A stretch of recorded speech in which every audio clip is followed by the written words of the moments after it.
Notem que coisa interessante. Toda a retórica, mesmo a mais sofisticada dos ideólogos de gênero, ela está fundamentada apenas no fato de que o mundo está, assim, tecnologicamente desenvolvido, de que você tem que vulnerabilizar as pessoas para a instauração de um poder mundial que esteja totalmente fundamentado sobre a tecnologia. E isso desde a infância. A criança tem que se acostumar a problematizar o corpo. Então, a gente tem que criar toda uma estrutura educacional unificada para você ensinar as pessoas a problematizarem o corpo, as relações de gênero e todas essas coisas assim. Ora, atualmente, o Jorge Soros, há 15, 20 dias atrás, escreveu um artigo se queixando de que na América Latina a agenda de gênero não está produzindo nenhum avanço significativo, muito pelo contrário, em alguns países ela tem recuado. O Peru acabou de vencer a ideologia de gênero de uma maneira clamorosa. Outros países, mas que não tem grande importância para eles, como por exemplo o Uruguai, eles não se importam muito com o Uruguai, está avançadíssimo nessas questões de aborto, gênero, etc. Mas outros, como por exemplo o Brasil, tem uma resistência que é uma resistência, inclusive, muito consciente. Uma resistência muito organizada às questões de gênero. Mas foi muito curioso que, logo após o Jorge Soros manifestar a sua indignação, porque os países latino-americanos não estão desenvolvendo uma resposta muito entusiasmada em relação à ideologia de gênero, de repente, a mídia toda se mobilizou para falar do assunto. Eu não estou fazendo nenhuma afirmação assim peremptória, porque eu não tive tempo de fazer um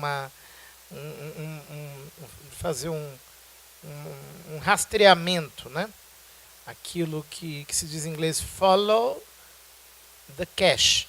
Eu não tive tempo ainda de fazer esse rastreamento. Mas, conhecendo um pouco como é o Jorge Soros, o modo como ele age, o Jorge Soros ele quer respostas rápidas. É alguém que age assim, no pulo do gato. Ele não é alguém que leva tempo para agir. Ele age na hora. Então, conhecendo um pouco o Jorge Soros, aquilo que ele diz nos livros dele, que ele é um homem que tem a possibilidade de intervir na história exatamente porque ele tem dinheiro, ele tem recursos, etc. Tal. Embora conheça as atividades dele, que basicamente é isso, eles quebram bancos para depois comprá-los e vendê-los por preço de banana e lucrar com aquilo. É uma coisa inacreditável, Inclusive ele comprou, quando a Petrobras quebrou, ele comprou a Petrobras, parte da Petrobras, ações da Petrobras, assim por diante.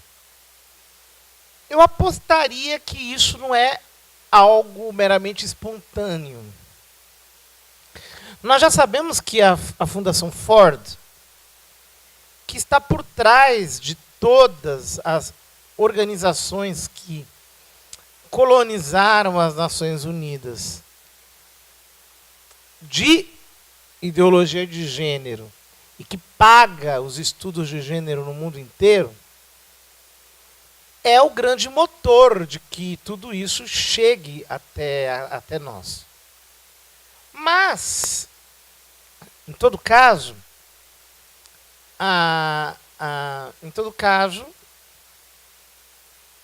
eu chutaria, acho com a probabilidade grande de acertar, que o George Soros está bem por trás disso daí, né? Disso tudo que está acontecendo. Mas a estrutura basicamente é a mesma. Vejam, por exemplo, hoje quando eu vinha para cá, eu peguei um Uber com o qual eu tive que passar, desafortunadamente, 2 horas e meia por causa do trânsito de São Paulo, que me fez perder o voo de vinda para cá. Tivemos que comprar uma passagem no aeroporto para eu conseguir chegar aqui um pouquinho atrasado, senão eu teria chegado bem mais tarde. E, por um acaso, ele estava com a rádio ligada, estava passando um programa do Boechat e esse pessoal, eu não sei o nome deles. CBN, tem uma Mônica não sei o quê, da Band News, uma coisa assim. Tem uma mulher, uma jornalista, então um bate-bola sobre a questão do Queer Museu, sobre a questão da exposição de arte de nudez lá do MAM. E o motorista, né, todo empolgado, dizendo, eu sou, porque obviamente eles estavam concordando, né? Dizendo que, imagine, agora, quem que vai definir o que eu faço com os meus filhos? A Santa Madre Igreja vai dizer o que eu faço com os meus filhos, o pastor, não sei quem, se eu levo os meus filhos ou não levo. Não é pornografia aquilo, portanto a pornografia está na cabeça das pessoas. Aquilo é uma exposição de arte, quem não gosta não vai, etc. tal e tal e tal. Se os índios são nus, então quer dizer que eles estão expostos à pornografia. E se nós vamos a uma exposição de arte renascentista, tem um monte de gente nua e nem por isso ninguém se escandaliza. Se você vai à Capela Sistina, tem um monte de gente nua e aquilo não escandaliza ninguém. E por que então que agora nós vamos nos escandalizar porque uma criança foi lá e tinha um homem nu? Se a mãe não quer, não leve. Agora, se está junto com a mãe, não tem apelação sexual. Você não gosta, você tem o direito de não gostar, mas não é nada além disso, né? E aí o motorista estava muito animado com esse debate vivaz, plural, filosófico, né? Aí ele começou a falar que ele é naturalista, ele acha que não tem nada demais, que a nudez é uma coisa natural, nós nascemos nus. Por que nós não podemos expor a criança à nudez? Isso é um tabu intolerável, algo do tipo, né? Eu ouvi. E aí eu comecei a conversar com ele. Eu falei assim, olha, senhor, desculpa, mas eu penso um pouco diferente do senhor, né? Então, em primeiro lugar, a nudez não tem nada de natural. Porque, veja, é muito cômodo você estar nu, num tablado limpo, sem um grãozinho de poeira, uma sala protegida, com os vidros fechados, e na hora que você sai dali, você tem um chinelinho para você pisar e um roupão para você se vestir.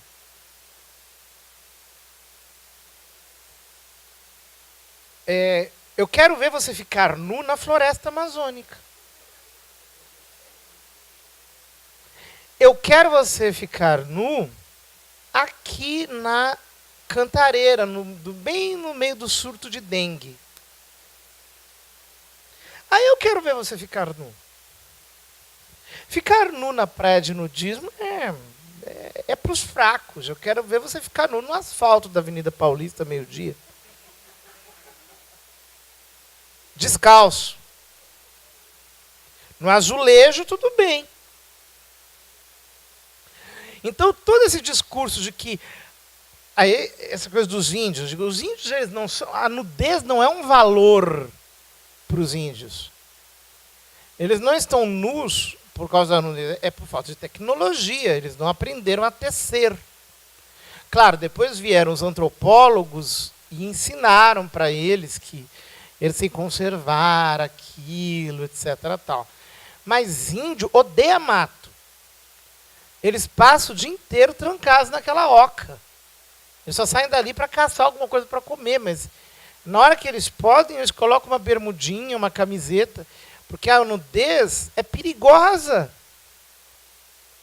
Você pode se machucar, você tem orifícios, você tem... Quer dizer, meu Deus, é óbvio que a nudez não é natural. E é óbvio que aquela criança não está exposta à nudez natural, e muito menos a um quadro, porque o quadro de fogo não queima, o fogo queima. E como ensinava Platão, eu disse isso tudo para ele. Platão dizia que a criança, diferentemente do adulto, ela não sabe distinguir o senso literal do alegórico e vice-versa. Então, quer dizer, a partir do momento em que você está fazendo uma criança entrar num contexto todo artificial, porque de natural aquilo não tem nada, e ela se tornar partícipe de uma performance supostamente artística, em que o autor e o ator, que são a mesma pessoa, reinterpretam uma outra performance artística que está toda baseada em você manusear instrumentos. A performance chama-se labeto. Labeto porque o bicho, porque eu esqueci o nome a besta, a Lygia Clark, ela fez certos instrumentos de metal que podem ser manuseados pelas pessoas. Então, ele viu aquilo e disse, nossa, que interessante, eu vou ser o instrumento que as pessoas vão manusear. Então, o que acontece? Eu vou deixar o meu corpo à disposição de quem quiser para que o manuseie. Ora, eu acho isso péssimo. Primeiro, de arte eu não tenho nenhuma. Segundo, antropologicamente, uma pobreza terrível, porque o meu corpo não é peça de manuseio. Não é peça de manuseio. O meu corpo tem dignidade. Agora, a partir do momento em que eu coloco crianças para manusearem o corpo de um homem nu, eu as estou ensinando que o seu corpo também é manuseável. E é óbvio que isso aqui é uma instrução subliminar, indireta, pedagogicamente inconsciente, pode ser, mas você de facto está abrindo as portas para que a criança perca suas resistências psicológicas para uma iniciação sexual precoce. Para que o seu corpo seja manuseado também.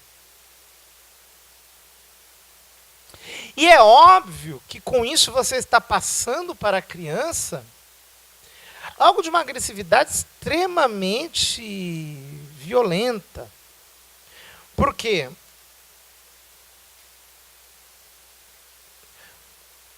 A noção mesma da intimidade está sendo violada no ato da performance.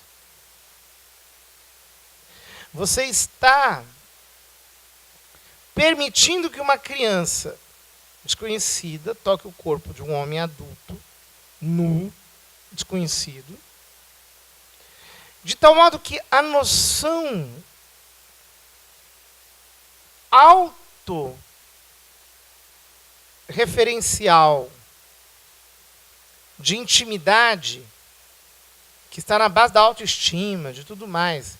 Por que eu não me mostro? Porque eu me preservo. Por que eu me preservo? Porque eu tenho senso da minha intimidade. E por que eu tenho senso da minha intimidade? Porque eu tenho autoestima. eu estimo um valor que eu tenho em mim mesmo.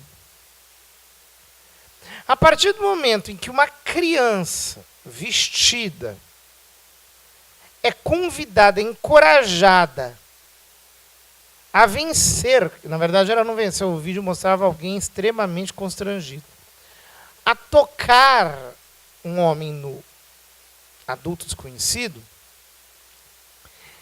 aquilo agride o senso de intimidade que a criança tem. É psicologicamente agressivo aquilo.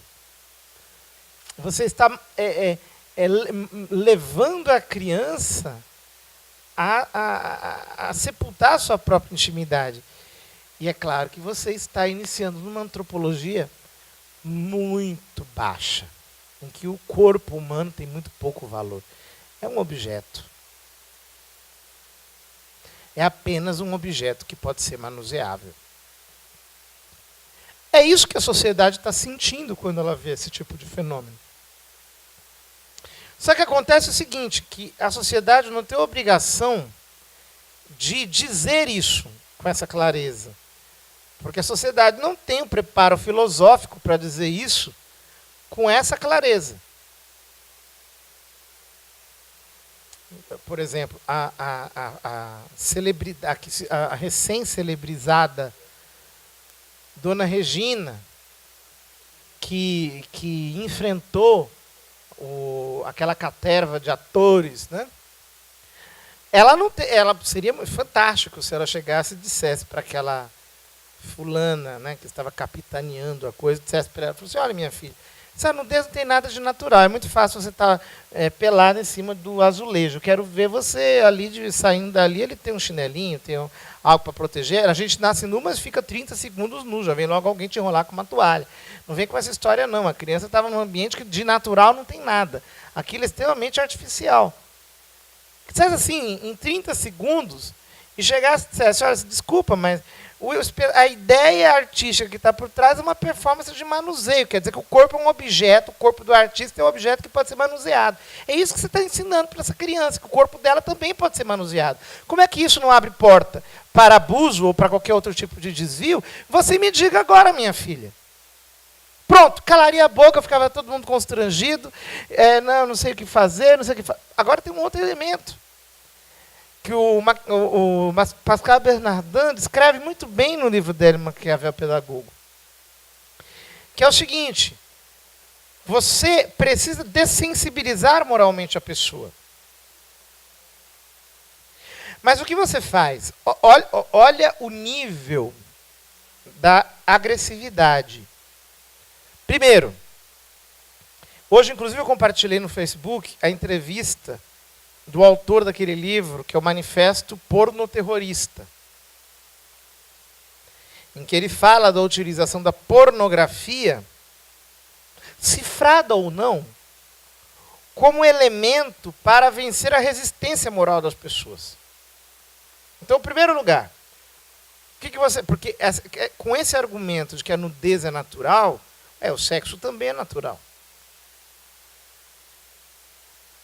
Então, por que não fazer uma orgia e chamar isso de arte? Uma performance artística. Então, daqui, depois, é óbvio que se você faz uma coisa, por que não você poderá fazer outra? Assim por diante. Ora, com esse argumento eu quero dizer, né? Então, note que coisa interessante. Ele mostra como você precisa agredir a moral de alguém e em seguida, é mais ou menos a tática que o Pavlov fazia, né? Os experimentos do Pavlov. Ele primeiro dava comida para o cachorrinho, depois uma paulada na cabeça. Comida para o cachorrinho, paulada na cabeça. Comida para o cachorrinho, paulada, até que ele ficou louco. Você acaricia e dá paulada. Ou seja, você provoca o escândalo. Depois você coloca uma mordaça em todo mundo e diz que o escândalo é ilegítimo. Que é todo mundo doido, que é todo mundo pornográfico, que não tem pedofilia. Você começa a colocar, a processar as pessoas que fizeram isso, você dá paulada na cabeça da pessoa. Então você agride a moral, você provoca o escândalo, e depois de provocar o escândalo, você censura o escândalo que você mesmo provocou. O que você faz com a sociedade quando você cria esse tipo de fenômeno? Você paralisa. A pessoa, ela não sabe o que fazer, ela fica paralisada. Ela psicologicamente fica paralisada. Né? São estímulos contraditórios que você dá. Então, o mapa, isso que eu estou dizendo, é um mapa do que está acontecendo agora, um mapa filosófico do que está acontecendo agora. Eu estou explicando em termos um pouco mais filosóficos o que nós estamos vendo diante dos nossos olhos. O sentimento que as pessoas têm, elas não conseguem entender porque aquilo é absurdo. Elas não conseguem explicar porque aquilo é absurdo. Elas só sabem que é absurdo. E que elas estão sendo censuradas pelos formadores de opinião que ela mantém dos sentimentos morais que elas têm no coração. É isso que a população está sentindo agora. E o objetivo disso qual é? É você criar na alma das pessoas um pavor tão grande de agir, uma espécie de suspense, de perplexidade, que a pessoa não sabe o que fazer.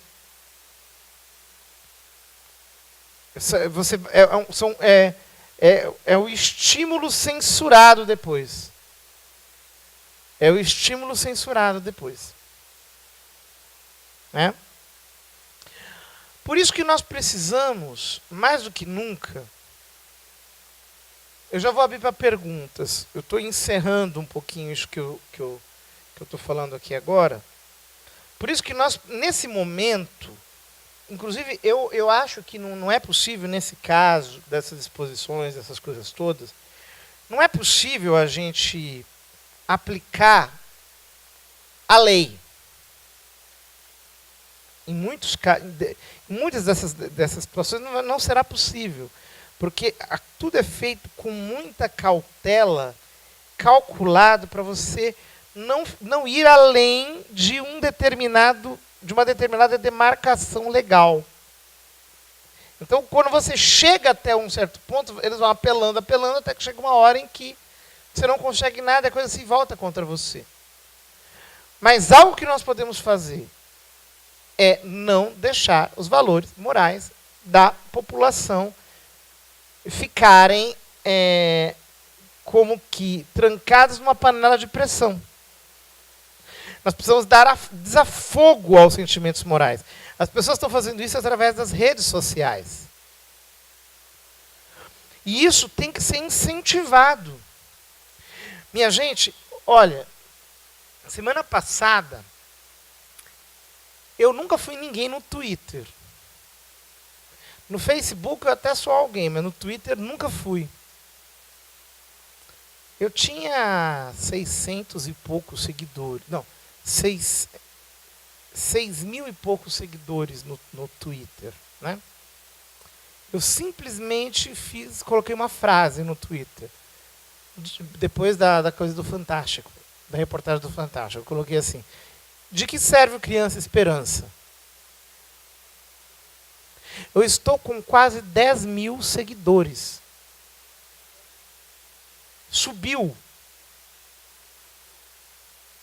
Eu estou duplicando praticamente o número de seguidores para vocês perceberem como que... E as pessoas estão dizendo: nossa, padre, graças a Deus, um padre falando, eu não aguento mais, só o Silas Malafaia, só o Marco Feliciano, e os padres...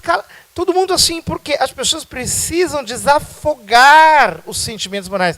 E exatamente isso é quando os sentimentos morais profundos da população vêm à tona, que você consegue inibir. Né? Não é à toa que o preço do homo baixou essa semana. Porque está parado nas prateleiras, as pessoas não estão consumindo. Por que isso? Isso é à toa? A hashtag Globo Lixo, ela subiu ao... Você fala assim, isso não significa muita coisa. Significa sim. Por quê? Porque o que você está fazendo é dar desafogo para as pessoas em doses muito homeopáticas, porque você não consegue explicar para as pessoas tudo o que elas estão sentindo. Você não consegue decodificar isso. Você não consegue decodificar. Mas você explica em algumas doses aquilo que as pessoas estão sentindo, e quando elas conseguem encontrar um jeito de explicar o que elas estão sentindo, elas, yupi, é isso mesmo, elas começam a reverberar aquilo dá um alívio psicológico, porque ela perde a sensação de que ela está desrespaldada, de que ela está louca, de que há um dedo se voltando contra elas. O que eu estou querendo dizer é o seguinte, é que numa concepção um pouquinho menos estatal da política, um pouco mais, entre aspas, conservadora, o poder da sociedade civil tem que crescer cada vez mais. E o policiamento que a sociedade civil impõe ao poder político, às estruturas de poder, precisa ser mais forte do que essas próprias estruturas de poder. Então, é isso que nós estamos vendo como fenômeno no Brasil. Um fenômeno que eles não esperavam que iria acontecer. Eles esperavam que ficaria restrito ao número de pessoas que são militantes, ativistas de internet, mas, na verdade, o fenômeno transbordou. Né? Claro que a divulgação da menina com o rosto descoberto, manuseando o homem nu, ela é complicada do ponto de vista legal, porque você está expondo um vulnerável a uma situação publicamente vexatória. Claro que se poderia alegar que aquele espetáculo era público, apenas havia uma indicação sem nenhum tipo de restrição de idade. E que o natural é que as pessoas filmem um espetáculo público, já que a filmagem, o registro e a divulgação não é proibida nesses casos. Né? E nisso também está um ato falho, porque se a veiculação da imagem da criança é legalmente complicada, é porque eles estão reconhecendo que aquilo que eles estão fazendo fere de algum modo os princípios morais da sociedade. Eles estão se contradizendo. Por exemplo, quando se a mãe entra com um processo, divulgaram a imagem da minha filha numa situação vexatória. Interessante, quer dizer que colocar a filha numa situação vexatória não é problema. O problema é divulgar isso. Então isso coloca um outro problema de ética e de ética política também na questão. Só termino dizendo que todas essas questões são falaciosas, assim, flagrantemente. É só a gente usar um pouco a cabeça e meditar que a gente consegue perceber e consegue ter uma retórica suficientemente forte para desmentir tudo isso que se diz, sem grandes esforços e com 3 pausas a gente consegue construir uma canoa aí nesse caso. Perguntas que vocês tiverem?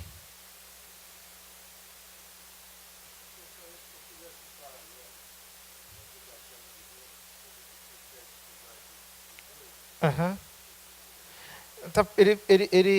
Ele pede para fazer um paralelo com a queda do Império Romano, descrita por Santo Agostinho na Cidade de Deus, com o que está acontecendo hoje. Eu acho muito semelhante o que aconteceu. A única dessemelhança que eu acho é a posição da igreja nisso tudo. Porque quando o mundo antigo estava caindo, o que a igreja fez? A igreja se trancou nos mosteiros e nos cabidos para que, com sua força interior, com a força da verdade, ela pudesse reconstruir a civilização. E, de fato, ela fez a civilização ocidental. Agora estão destruindo a civilização ocidental, e o que nós estamos fazendo é teologizar essa destruição Dizer, não, nós temos que acolher a diversidade. Que diversidade? Não há diversidade nenhuma. Quer dizer, todo mundo nos obriga o tempo todo a falar deles e há diversidade? Não há diversidade, há monotonia. Não há diversidade, há uma discussão monotemática. Só se fala de uma coisa. Então não há diversidade de coisa nenhuma. Então temos que respeitar os novos modelos de família. Mas quem diz que isso é família mesmo? Quer dizer, se você não dá tempo histórico para que a coisa se consolide, é uma pressa. Então, nós estamos embarcando na onda de destruição da civilização e não ficaremos imunes a ela na medida em que estivermos embarcando. Esse será um alto preço. Agora, o que eu acho é que quem ficar firmemente agarrado à verdade prevalece, claro, prevalecerá, né? Oi.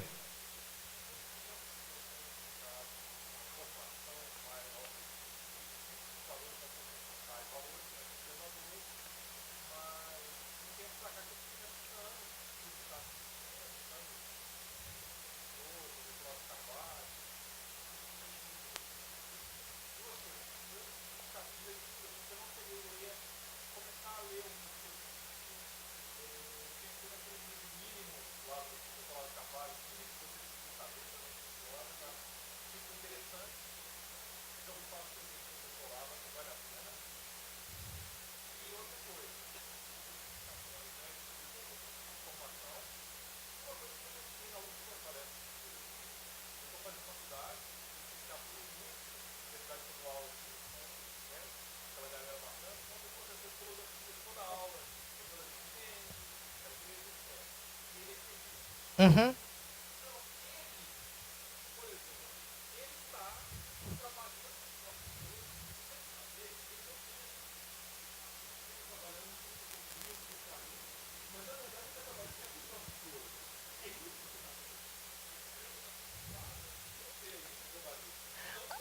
A esquerda trabalha dia e noite para a elite globalista, parte não percebe e parte percebe.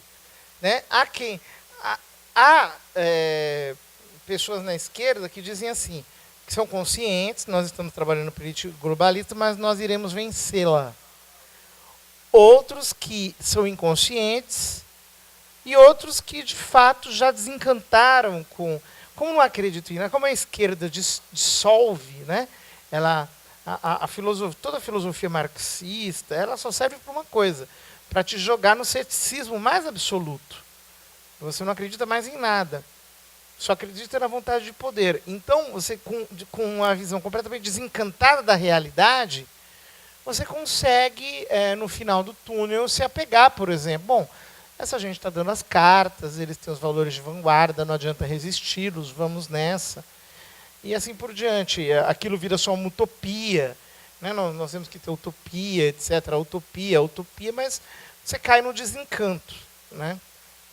Eu acho que, por exemplo, o Leonardo Boff está nessa. Eu acho que o Leonardo Boff, hoje em dia, ele não... Embora ele conserve todo aquele discurso de esquerda, mas é impossível que ele não se perceba alinhado com todos os esquemas da elite globalista, esse ecologismo todo dele, essa visão global. Isso tudo é muito difícil que ele, com o conhecimento que tem, não perceba. Né? Mas agora, esses esquerdistas de galinheiro, assim, de universidade e tal, eles não percebem, não, eles acreditam naquilo mesmo, eles foram doutrinados no pensamento Foucaultiano, então eles acham que tudo... Eles estão fazendo a revolução cultural do Gramsci. Então eles estão fazendo isso, basicamente isso.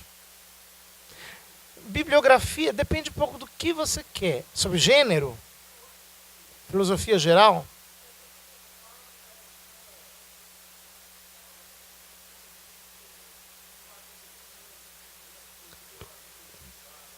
Ah, tá. Eu acho que essa indicação que você deu é boa. O Poder Global e Religião Universal do Monsieur Sanaurra, também é interessante. E aí depois precisa entrar numa literatura mais histórica, dos do Rockefeller, entender como é que isso começou. Tem livros, eu tenho vários sobre isso, né? Mas eu acho que por aí você consegue ter um... você começa assim. Ali tem muita bibliografia também, né? Poder Global e Religião Universal. O que mais de pergunta?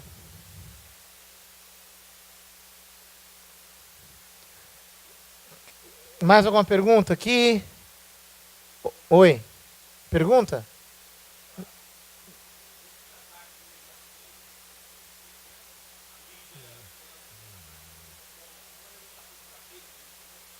Também é uma demonstração de fraqueza, porque eles precisam... se eles pudessem, eles não fariam isso. Então, eu acho o seguinte, né? Um ataque tão forte como esse das últimas semanas tem que estar patrocinado. Porque você não gasta aquele tempo todo reportagens inteiras falando sobre esse assunto. Coisas bem feitas. Aqui, capa da Veja, tudo isso. Exato. Mas teve a coisinha de gênero também no meio, né?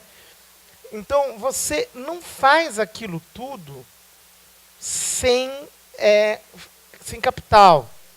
Então, e se eles estão investindo tanto capital, não é porque eles querem, é porque é obrigado eles fazerem isso, porque eles estão vendo que eles não estão conseguindo.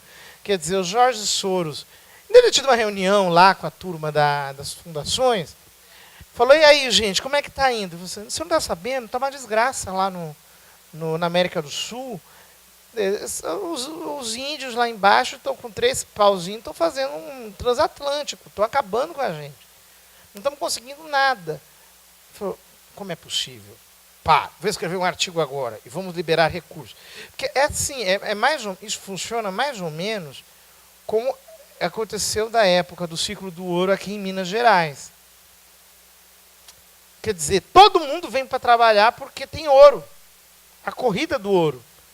Então, se o George Soros sinaliza, vai todo mundo atrás de dinheiro. Né? Só que as estratégias do Soros são muito imediatistas. O jeito dele agir é assim, ele quer resultado para agora. Então, esse tem um jeito dele. Dele fazer hoje, amanhã a televisão já está todo mundo falando, só se fala daquilo, e lá, e artista e todo mundo, e lá, e aquela coisa toda, ninguém entende por quê, e está todo mundo fazendo, porque está rolando grana. Não é. O George Soros ele é um ataque rápido e violento que é resultado imediato. Né? Então eu não duvidaria que agora entrassem com alguma campanha por um projeto de lei, alguma coisa assim. Oi.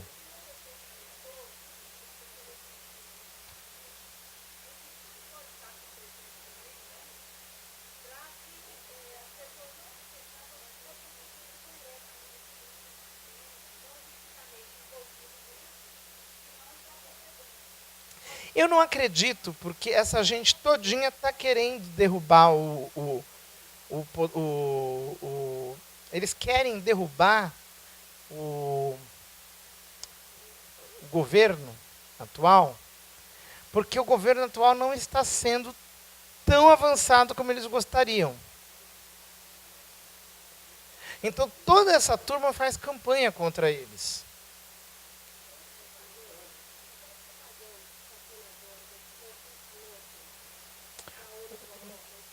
Aham.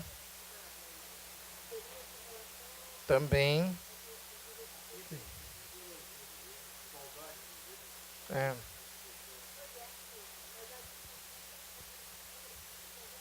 Eu não li as 17 não, mas...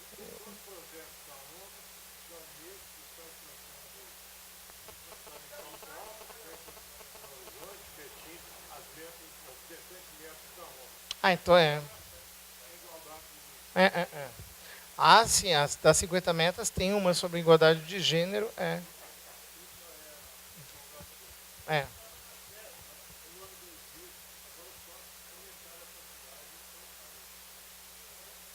que mais? Perguntas? Claro, o Foro de São Paulo é o instrumento de articulação da esquerda. Como a esquerda é quem leva adiante aqui no Brasil, junto com movimentos feministas, etc., isso tem a ver com o Foro de São Paulo, sim. O Foro de São Paulo não entende disso. Não é que eles estão fazendo isso porque é que tem que fazer. Mas eles não. Eles só engolem a retórica que estão vomitando em cima deles.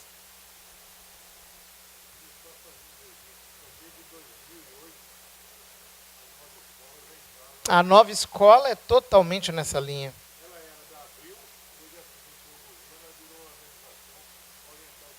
Exato. Nova escola tá no gênero mesmo, né? Mais alguma pergunta? Lá atrás. Fala alto, por favor. Shhh.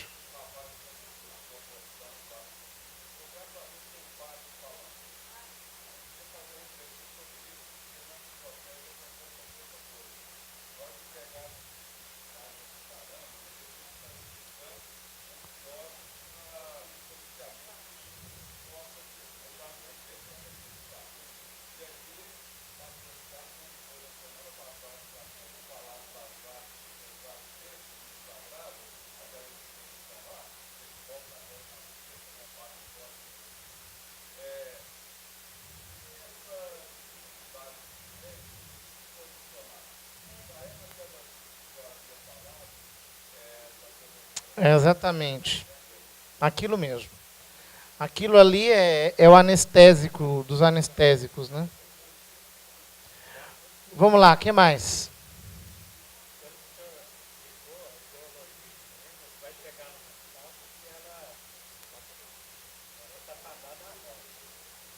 Uhum.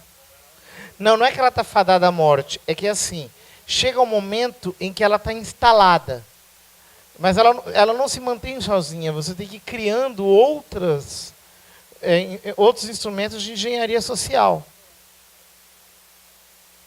Porque se você ficar falando só dela, você acaba caindo nas suas próprias contradições. Oi.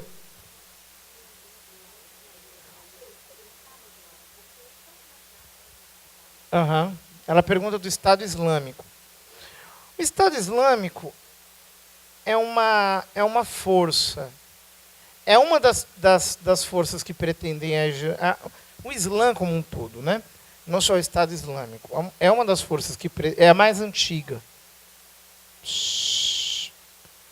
É a mais antiga das forças atuais que pretendem a hegemonia global, mas no caso do Islã por vias sobre dois caminhos, né? Primeiro, pelas elites através da alta filosofia islâmica e por baixo, nas periferias, através da pregação pura e simples do Islã, entre os pobres, né? Então você consegue dominar a sociedade por baixo e por cima. Você vai indo. O Islã tem crescido muito entre intelectuais. Eu poderia explicar isso aqui ir muito longe com essa coisa aqui. Mas os globalistas utilizam o Islã, as ondas migratórias, etc., tal, para você homogeneizar as culturas da Europa, sobretudo da Europa, e você destruir os fundamentos da cultura cristã que estão ali. Como o Islã, na cabeça dos globalistas, é muito fácil de você manipular, porque não tem uma central de inteligência, né? Nós temos o Papa, o Islã não tem um Papa. Nós temos uma doutrina. O Islã é uma amálgama de doutrinas, de práticas esotéricas, das mais variadas, etc. Tal. Então, e como como é uma religião que requer menos intelecto do ponto de vista metafísico, filosófico, etc. tal, embora você nas taricas muçulmanas entra pela via da intelectualidade, mas aos poucos eles vão hipnotizando a sua inteligência e vão fazendo-a parar com os raciocínios tão malucos, alucinantes, com uma velocidade de informação. Eles vão te deixando, tem gente que fica louca, né? Tem pessoas intelectualíssimas que com essa coisa todinha das taricas islâmicas, elas acabaram se tornando apenas repetidores de fórmulas, estão aprendendo coisinhas do profeta, estão decorando 45 mil leis que tem para o resto da vida para decorar, enfim. Então, eles acabam se utilizando daquilo como instrumento para a dissolução da cultura ocidental, que é muito forte, da cultura europeia, da cultura cristã europeia, das raízes cristãs da Europa. Então, atualmente é isso. Não tem outra. Então, através do terrorismo, eles expulsam as pessoas dos seus países. E eles abrem as pernas da Europa, e assim a civilização europeia vai desaparecendo e vai sendo suplantada por uma nova civilização que não está radicada espaço-temporalmente tão profundamente naquele lugar, que fica muito fácil você manipular aquilo. Então é só para isso. Exato. Uhum.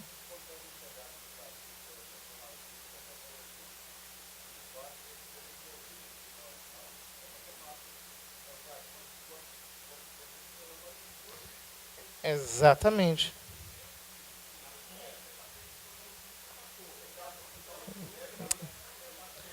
Exatamente. É muito simples, né?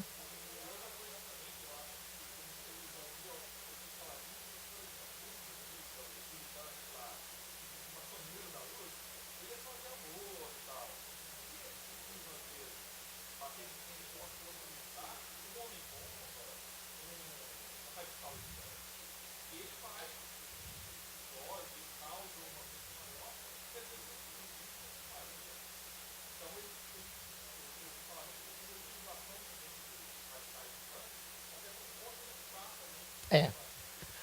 É verdade. Mas nesse sentido, e assim eu termino, porque já estamos no horário.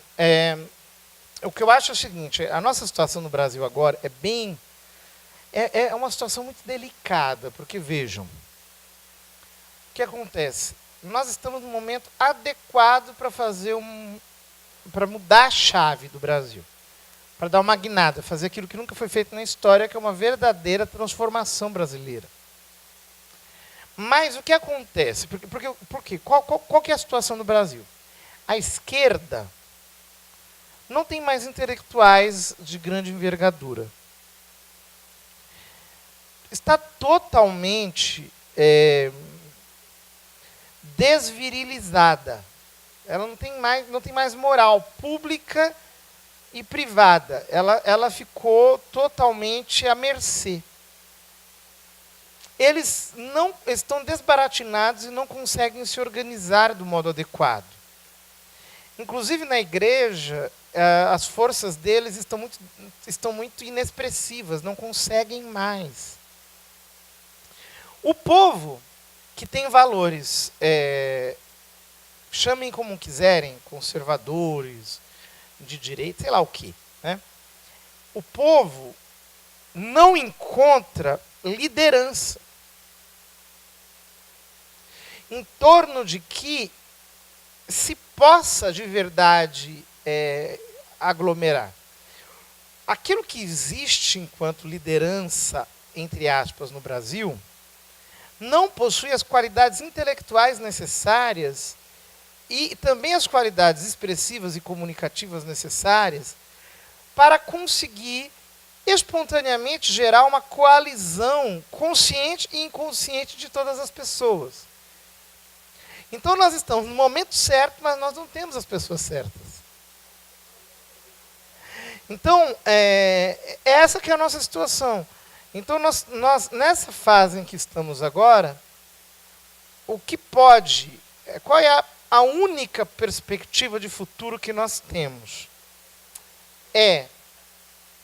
Que se crie um grande movimento intelectual popular, ainda desarticulado, e é bom que seja assim, mas que aos poucos vai se formando uma verdadeira elite de pessoas intelectuais, filósofos, que ocupem espontaneamente todos os espaços, que vão substituindo pelo Brasil inteiro, enfim, as posições que foram ocupadas pelos formadores de opinião, que isso cresça cada vez mais, até que disso surge, de fato, uma nata de pessoas realmente qualificadas que serão uma liderança futura para daqui a 40, 50 anos, a fim de conseguirem, de fato, aglutinar as pessoas em torno de um projeto de país verdadeiramente consequente, responsável, inteiro,